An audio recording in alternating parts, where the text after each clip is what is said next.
Let's look at the hidden cost of dog ownership. We're going to look at the National Institute of Health today.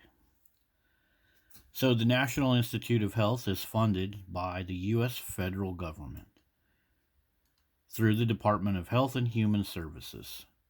In recent years, the annual budget is 45 to 48 billion. Okay? So, let's look at the mission statement of this place. So, creative discoveries, innovative research. These are some of the goals. Um, Human and physical resources that will ensure the nation's capability to prevent disease. All right, disease prevention, that sounds good. To promote the highest levels of scientific integrity. All right. And how are they going to achieve these goals? Well, they say part of this is going to be a prevention of human diseases. Okay. Human growth and development. A part of this is looking at environmental contaminants. All right. Mental, oh, look, addictive and physical disorders. So addiction is part of this too. Okay. So it's pretty obvious that the NIH uses a lot of money and resources to do all the studies that are supposed to meet those goals.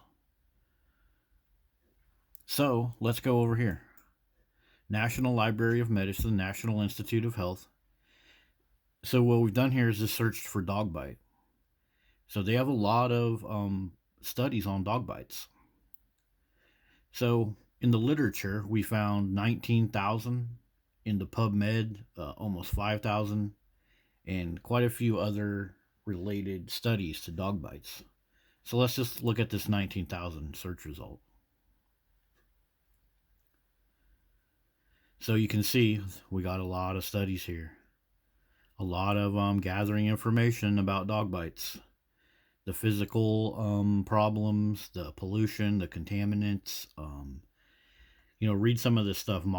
Modeling modifiable factors associated with the problem of human rabies deaths among self-reported victims of dog bites. So, this is huge amount of resources, huge amount of taxpayer money to figure out why would a fanged predator with a prey drive, why would it do this to our kids? Here's a black and white picture. It's a little but it's a picture of what happens after a dog bite to a little kid.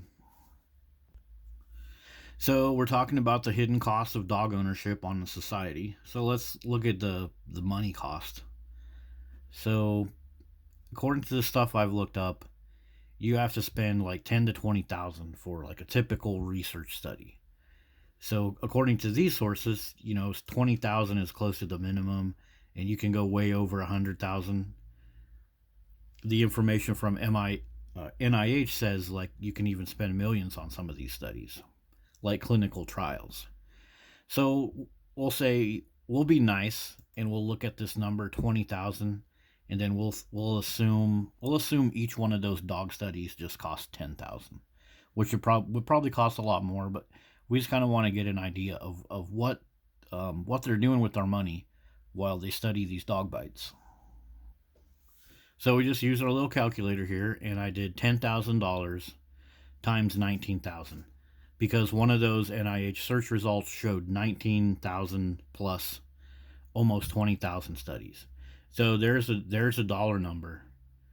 They're probably a very conservative dollar number for what we're spending on researching dog bites. Like, duh. Take a bunch of our tax money and try to figure out why a fanged predator bites. Yeah, this is the hidden cost of dog culture, you guys. While children out there are being taken to the emergency room for dog bites, killed and maimed and left permanently, physically and mentally, excuse me, but frickin' screwed over. The government is running around with mountains of your money trying to figure it out. Duh. They've promoted dogs to live in houses with little kids, and they've created this problem so that they can take your money and be like, we're going to figure this out.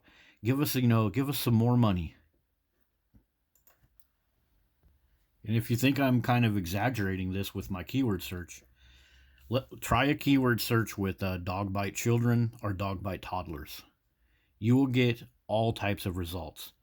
This result right now, dog bite children, I came up with 8,545 NIH studies. They're going to do all of these studies. They're going to figure out why a fanged predator with prey drive would bite your little kid. A territorial fanged predator with the brain of a frickin' almond, no prefrontal lobe, no cognitive ability. Why would that thing bite your kid? Well, just sit back and allow your children to get bitten more and more, pour more of your tax money to the government, and look at these. They'll just do one of these studies for you guys. They'll figure it out one of these days.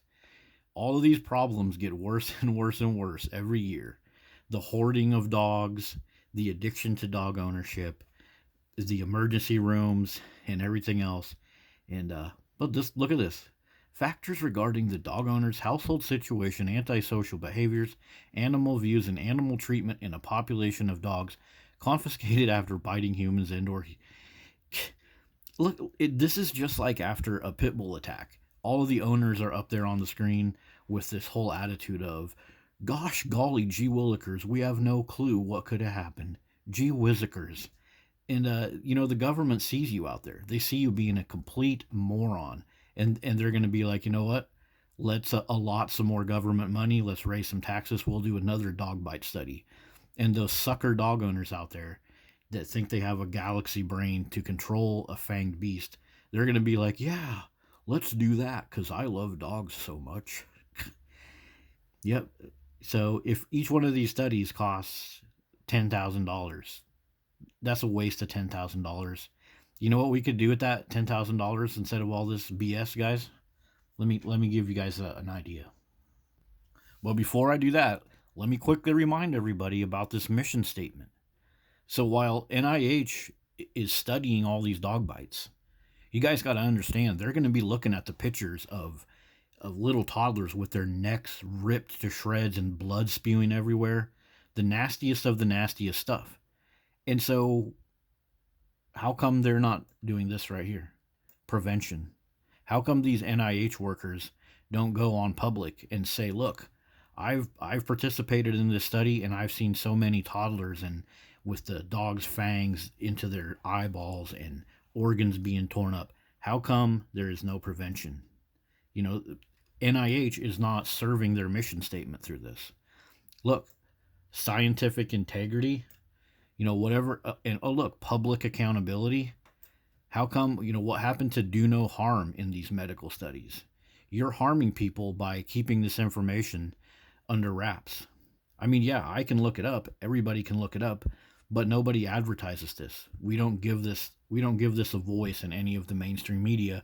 Instead, we promote dogs as like the ultimate family accessory when it's obviously they're not. So now here's my idea. Instead of these $1 million that we're dumping into studies to figure out why a creature that's designed to kill smaller animals bit a child. Duh. How about we take these kids right here that are being torn up, or any of these humans, and give them a voice? How about this grandma? How about this local man that was attacked and killed? How about any of the toddlers mentioned in any of these videos right here? How about we give them a voice?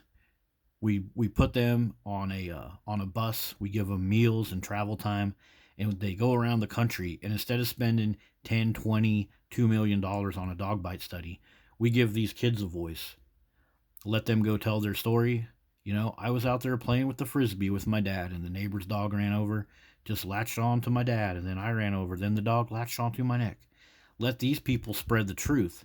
Let them tell their story instead of dumping our money into scientific studies that tell us what we already freaking know, tell us what our kids are experiencing on a daily basis.